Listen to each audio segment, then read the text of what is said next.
O'zbekiston teleradio kanalida Tabassum.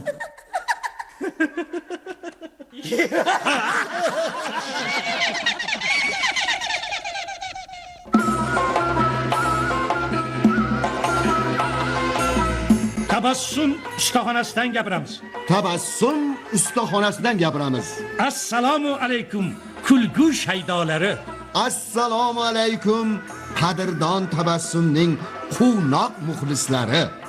Bugun ham sizlarga dilingizni shod etadigan, kayfiyatingizni chog' qiladigan kulgulardan tortiq etamiz. Marhamat, tinglab shod bo'ling. Tabassumda afandi latifalari. G'oz sho'rva. Afandi kasal bo'lib tabibga borgan edi, g'oz sho'rva ichishni buyurdi. G'oz sotib olishga qurbi yetmaganidan afandi yelkasiga kamalakni osib, beliga 2 ta nonni tugib, ko'lga g'oz ovlagani bordi. Qarasa, ko'lda g'oz ko'p. Biroq u kechgacha urinsa ham bironta g'oz ovlay olmadi. Nihoyat charchab, och qolib, ko'lning suviga non botirib yeyaverdi. Shu vaqt bir ovchi kelib, Ha, afandi, nima qilib o'tiribsiz? G'oz sho'rva ichyapman. Go'sht qani? Yo'q-ku. Go'shtini tuzlab, patiga o'rab qo'ydim. Ana, uchib ketyapti. deb uchib ketayotgan g'ozlarni ko'rsatdi afandi. Pichoq uchi. Afandi ketayotsa, 2 bola yong'oq talashib mushlashayotgan ekan. Afandi ikkovini ajratib yong'oqni oldi. Uni pichog'i bilan 2ga ajratib, mag'zini olib og'ziga soldi. 2 palla po'choqni bolalarga bittalab berib, Bu sizlarni murosaga keltirganim uchun pichoq uchi dedi. Uyqumni qidirib yuribman. Afandi yarim kechada o'zi yolg'iz aylanib yurgan edi.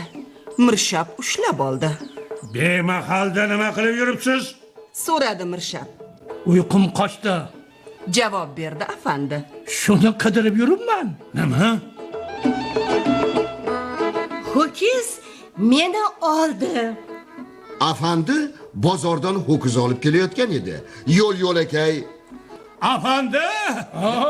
Afandi, bu ho'kizni sotib oldingizmi? Qancha bo'ldi? Anech pul aka. Afandi muborak bo'lsin. degan savollar yog'ilib ketdi. Afandi jonidan bezor bo'lib, arqonning bir uchini o'z bo'yniga bog'lab oldi. Yana bir odam Afandi, ho'kizni oldingizmi? deb so'ragan edi. U Yo'q, birodar. Ha? Ho'kiz meni oldi. Narximni undan so'rang.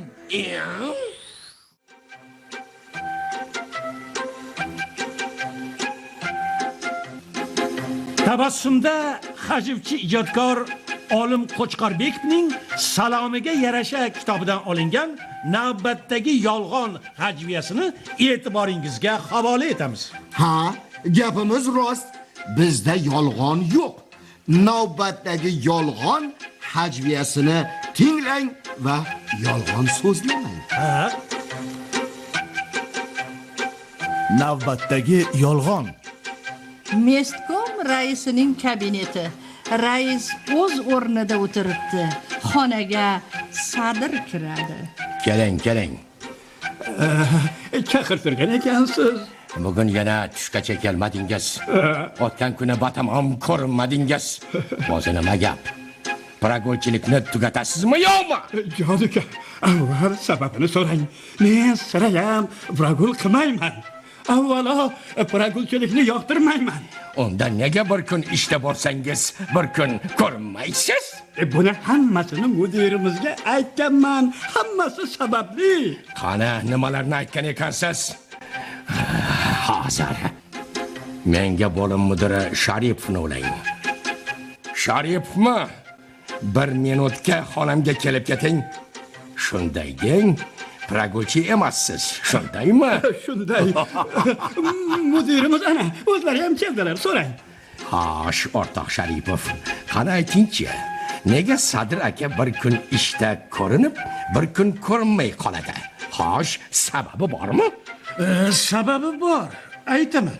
Ayting. Sadir aka bizda 2 yildan beri ishlaydilar. Xo'sh. Shu 2 yilning 1 yilini o'lik ko'mish bilan o'tkazdilar. Aha. Oy, nima dedingiz? O'lik ko'mish bilan? Ya tavba.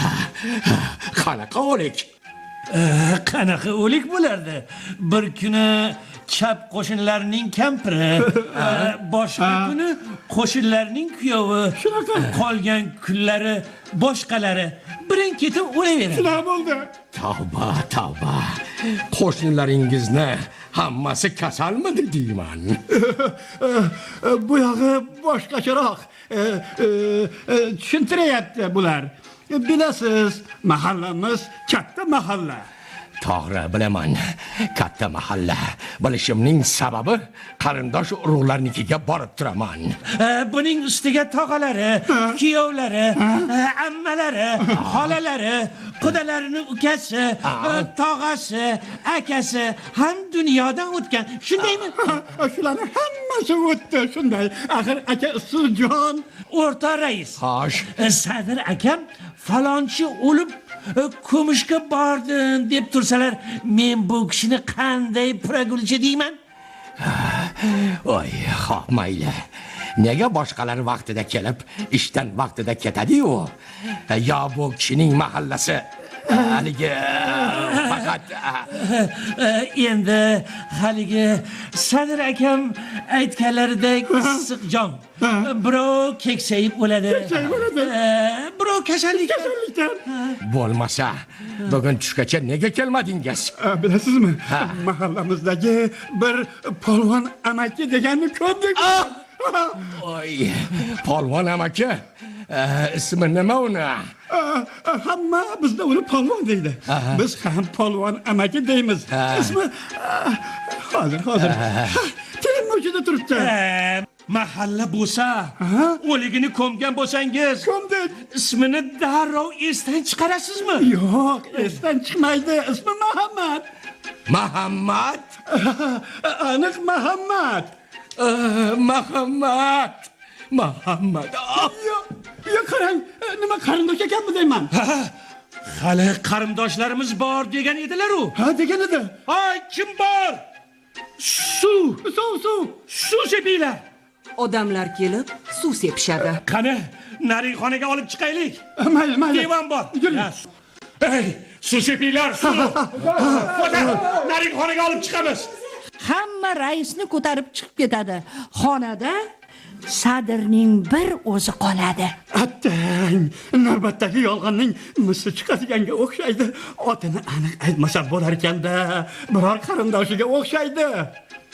Shu payt eshikdan bir kishi kiradi. Polvon amaki, keling. Sadirjon, Labbay. siz ham shu yerda ishlaysizmi? Ha? Meskominlar raisi bizning jiyan bo'ladi. Bir ko'rib o'tay degandim. Rais jiyaningiz. Hushidan ketib yiqiladi. Tushuna olmay qoldim. 2 kun ilgari ko'rishgandik. Shunchalik sog'inib qoldingmi, jiyan? Ya tavba. Bundan 5 minut oldin o'lgandingiz. Tushunmadim. Sadir akaga suv sepinglar. Xo'p, hozir. Sizga kelib o'zi tushuntirib bersan. Uni mahalladagilar 3 yolg'onda 40 yolg'on deb atashadi. İşte ham shunday ekanda. Satqayi odam ketsin. Hey, nimasini aytasiz? Ya tavba.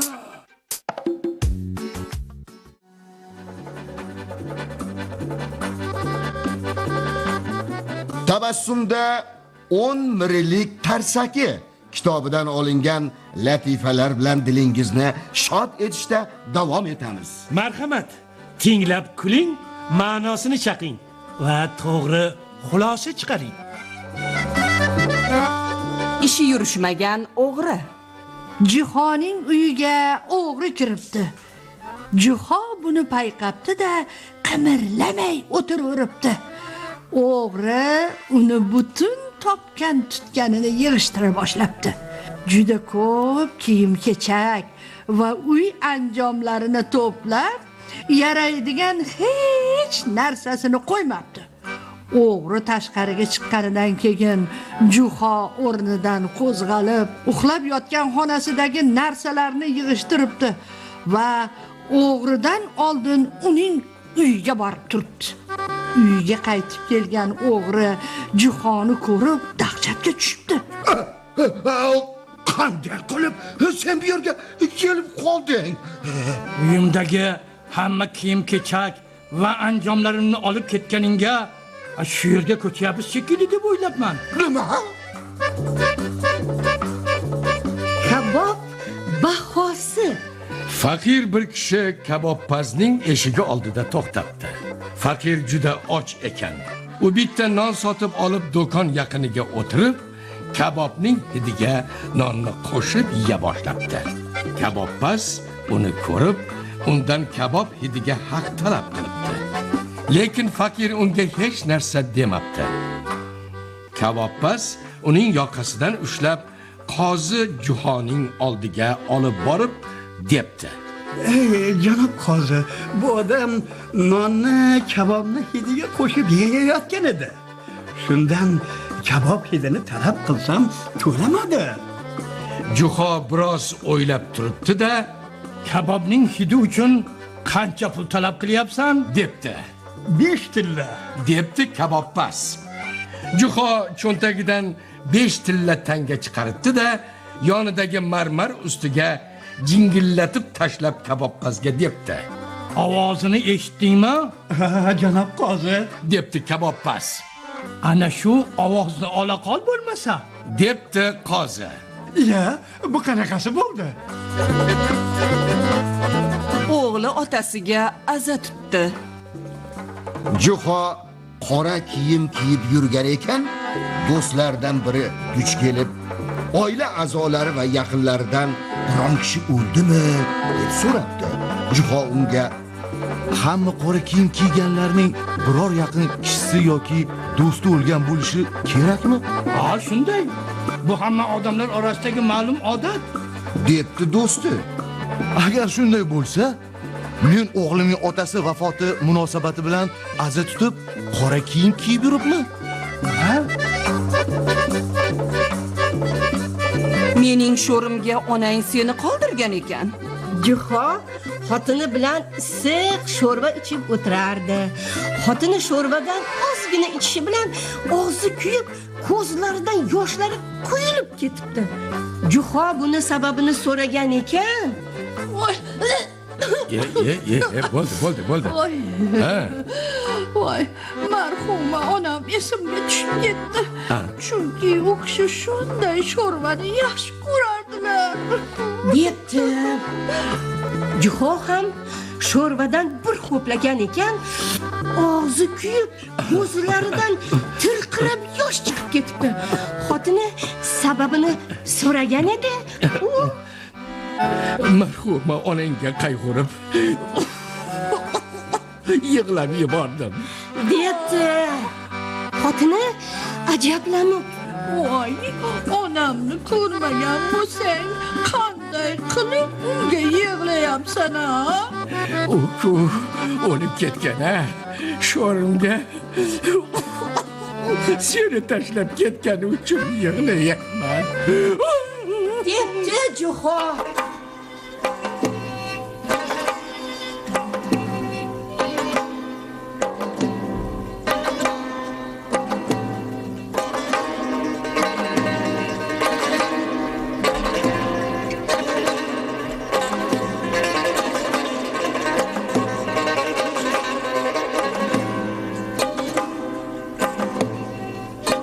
Yüzün kuzgusuga volay hayron Nargiz Ko'zing hovlida durur surat bejon Nargiz Go'yo topdi chamam sor xiroming xabari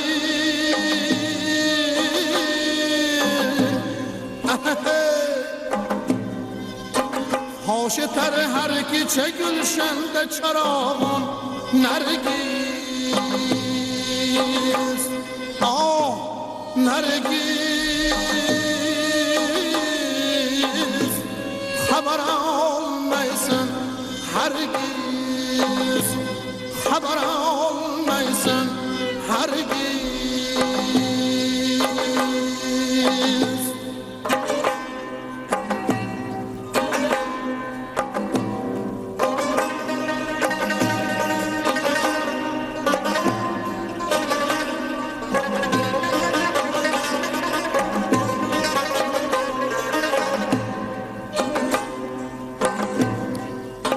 Gerçi gülzarga bordur sebebi zinet zeyn Sen kebi bulmadı bir şemdi şebistan Nergiz Her gece gülşenir oylek fanusi hayal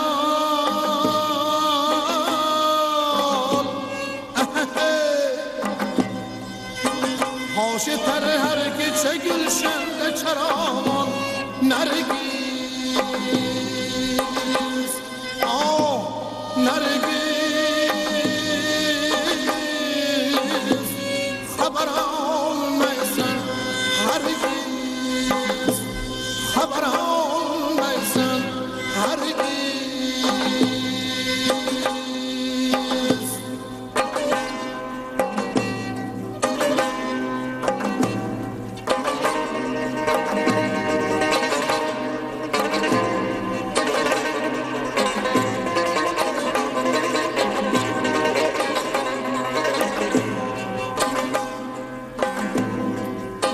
Taşla şakla gözü zülfünü sümbül yanlıyız Kurban bulsun en zor perişan Nergiz Lali can bakşın girir ruhi ram Kamilde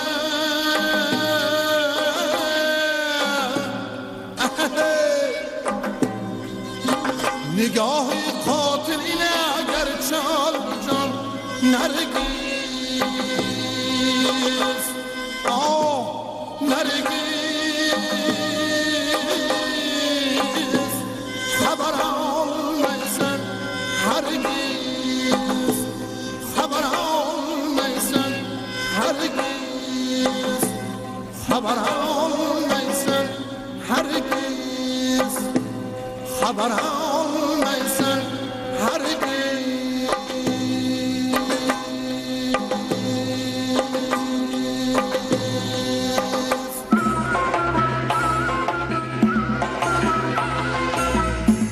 Aziz tabassum eshittirishning doimiy sevib tinglaydiganlar, sizlarga olam shodlik, quvonch va baxt tilab xayrlashamiz. Sizlarga bugun tabassum ulashganlar muallif Sherali Hojiyev, rejissyor Gulchehra G'iyosova, Ovoz operatori Sevara Yunusova, qatnashganlar Ahmadjon Mirzayev, Sanobar Qodirova, Iktandr Qodirov, Shohida Soliyeva, Boir Xolmirzayev, Sayyora Husanova Sherali Hojiyev, eshittirishni olib borganlar Ma'ruf Qodirov hamda Farhod Xudoyberdiyev. Tabassumda tabassum ila shodlik va quvonchda yana havo mavjlari orqali uchrashguncha omon bo'ling.